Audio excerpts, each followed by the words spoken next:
Alright, what in the world is this thing in front of you? This is my curing cabinet. I don't actually... Here, go stand over there so I see a human. That's a human. So I don't actually use... I don't dry my herbs, I cure them. This is where I store all my packaging stuff.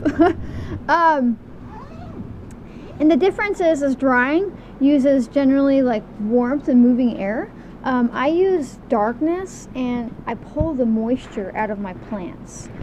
So this creature here, which happens to be my youngest child, is gonna show you how we're putting these on there while I talk. So this is our daily comfrey harvest. Don't mind my old gross floors. And basically what we do is we use a dehumidifier to pull out the moisture from our plants. You don't have to have a big, you don't, this is just one of those like it's like a Walmart, a closet, there's the word I'm looking for. And they're like $30, but you could use, I mean, for all intents and purposes, a big like refrigerator box or like your own closet, wherever you have space. You don't have to worry about airflow. Generally you don't want airflow. And then what happens is, okay, like you put your herbs in here on racks, and I had like this old gazebo thing gifted to me, and it came with this mosquito netting that it just doesn't work for it. And so I cut it up and made racks, and I can make different sizes, and sometimes I have stuff hanging here. But I've got different layers of stuff here, and it all looks pretty fresh, right? Like this, the color of this, you wouldn't think that that was dried, but it is. This is St. John's wort. I'll use it for infusing oils. It's the only time I really recommend using dried St. John's wort for anything. And then internally, I don't think it's safe to use in any way besides a tincture. But anyhow, like here's some calendula. I just put this on there yesterday. Look, guys. And it stays so vibrant because you're not drying it, you're pulling the moisture out from within it. And so what she's doing is she's layering these comfrey leaves. And you kind of want to give them like space, gap between the way that she is doing right here so air can move. But if you just pile them in there, it would work too. So here's some comfrey leaf that I pushed to the side so we could do this quick impromptu video. But like, so you see how this is all, it's nice and dry. Actually, I probably could have taken it out like last week. I may or may not have been busy. So after we make all this layer here, layer after layer after layer, we come back in over the next day, and then we just take our hands and we just move it all around. It doesn't stay in that pattern anymore. And all the moisture gets pulled out of these stems. And now if you want to make like an oil infusion with like a somewhat moist plant, you can come back in here. Let's go get it to focus. There we go. You can come back in here before it's all the way dry and get it, but that way your oil doesn't go rancid. So like this is yarrow. Some of the last harvest, we had a really heavy yarrow year. For a long time it was nothing almost but yarrow in here, but we're moving on to like more fall medicines now. Like mullein. Like look, this was just put in here the other day, like I think day before yesterday, along with the yarrow, and it's, you hear that? It's ready. It's basically ready. I'll probably let it go a little longer because I need this to be particularly dry for what I'm going to use this batch for. And then you just kind of fluff it around with your hands. Now you can hang it too and not worry about turning it, but since I'm putting this on a surface, even though it is a mesh, I'm going to turn it. So like this yarrow, it looks like it just went in here, right? Like it's dry. It's dry, watch. But it's still so vibrant. It's not quite the same as drying something. It's curing. And this isn't like some type of new thing. This is straight up, anybody who knows what they're doing when they grow marijuana, they don't dry their herb, they cure it.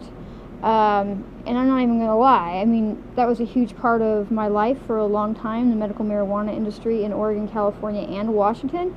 And like we had massive dehumidifiers set up in entire warehouses. So this is just a tiny version of that. And these little dehumidifiers are great. So basically what this does is it pulls the moisture out of the air. There's a spider on my phone. Okay, he's gone now. It pulls the moisture out of the air and it catches it in this little tank. This was about, I don't know, 20 bucks on Amazon. Sometimes they have them at Walmart, you know, wherever, and it doesn't generate any heat. Good ones don't. And then with the bigger ones, they come with plugs, and you can, like, the plug is meant for you to, like, empty it outside or whatever. But what we do is we take the plug off and we go to, like, a hardware store and we buy, like braided hosing that's meant for, like, refrigerators and stuff like that, or RVs. And then you can connect it right to it, and you can just have it go right outside if there's, like, a door or window nearby, so you don't have to worry about, because these things will turn off when they get full all the way, and if you get busy, like, you don't want your stuff in here molding. So it's so simple. Like, okay, so I have some more calendula from this morning, and since this calendula is basically done, I'm just going to move it to the side. And then I'm just going to dump this here. They're so pretty. They are very pretty. Very vibrant this year. And I'm going to move it out a little bit so it's not completely piled. And I'll come back in a day or so and they'll just look just like these. If I can get it to focus. Stupid phone. It's not going to, maybe if I go close. Nope.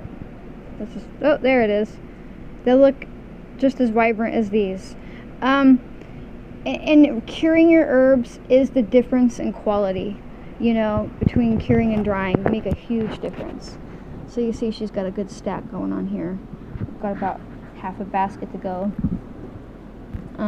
It's crazy. This is, we just moved into this place last November, and so this is first year comfrey off of just roots, you know, and like she is not messing around.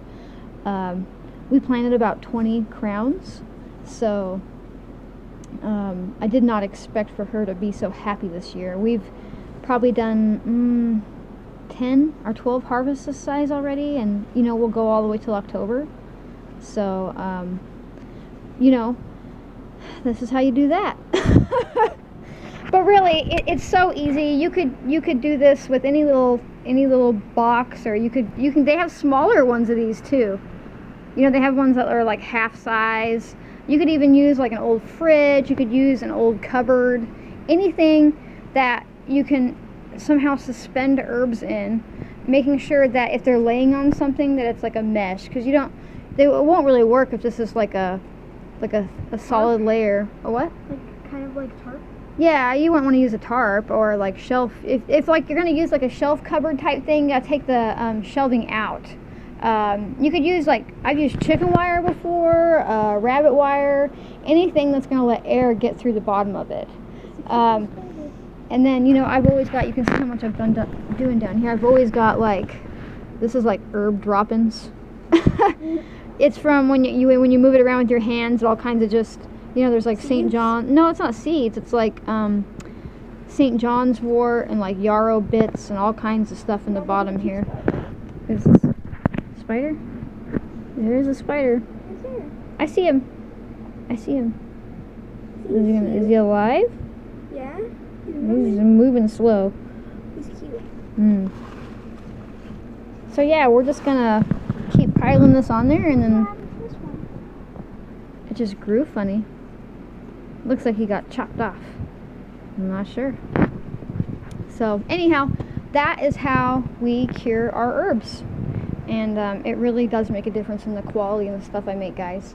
And the stuff you can make too. You know, like I even do, like I've got some yew tree up here for my breast massage oil.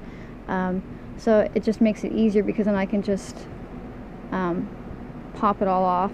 And then in the wintertime, I have a smaller thing that I'll put up, and then I'll probably shove all of my packaging stuff inside of here, you know, and take the shelving down, or because if not, it would just be full of tree parts, because that's really all you can get in the wintertime around here. Anyhow, so this is what we do, and you can do it too, and it's not that hard. It is. It's easy, huh? So, well, thanks for watching, guys, and I'll see you next time.